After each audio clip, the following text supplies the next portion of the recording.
One man here last night who came running down the street, alerting people to a house that was suddenly on fire, alerting fire crews to a house that was suddenly on fire up the street, but generally no. People have left here. It's too dangerous.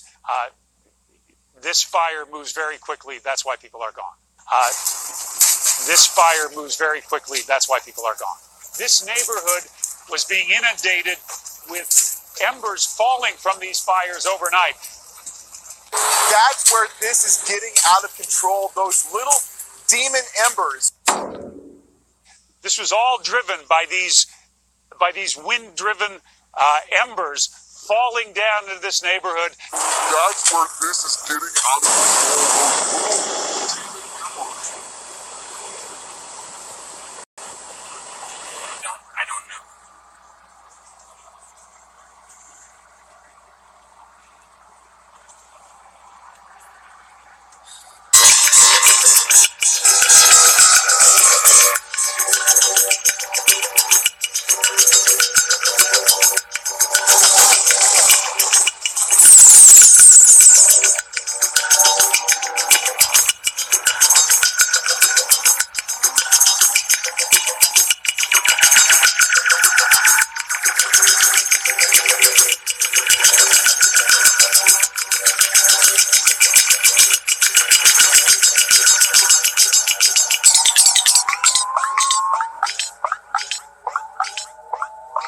The Camp Fire is the deadliest and most destructive in California's history.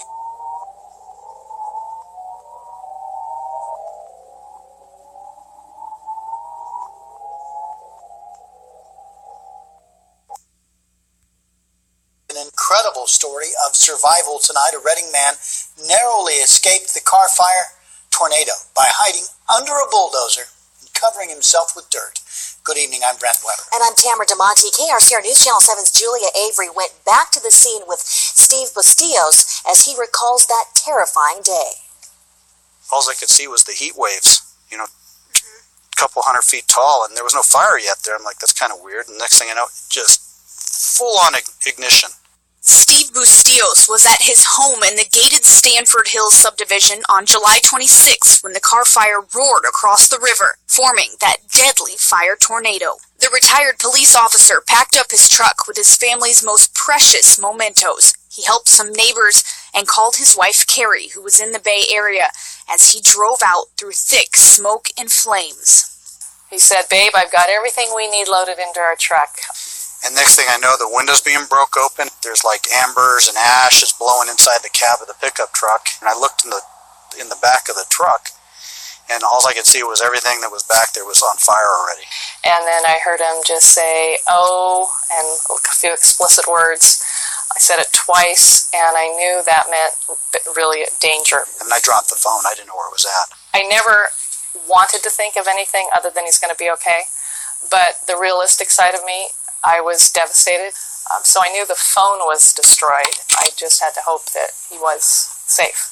As Carrie was praying for her husband, Steve was in the fight of his life, up against that monstrous fire tornado. The truck's moving, and I'm like, got both feet planted on the brake pedal, and the truck is literally starting to lift up off the ground. Steve's years of training kicked in, and he started solving the problem. Get out of the truck and under an abandoned bulldozer. Moved in between the blade and the tracks in the back, and I pulled the bags up around me and started bringing some loose dirt up towards me, and I kind of just waited it out there until it all stopped.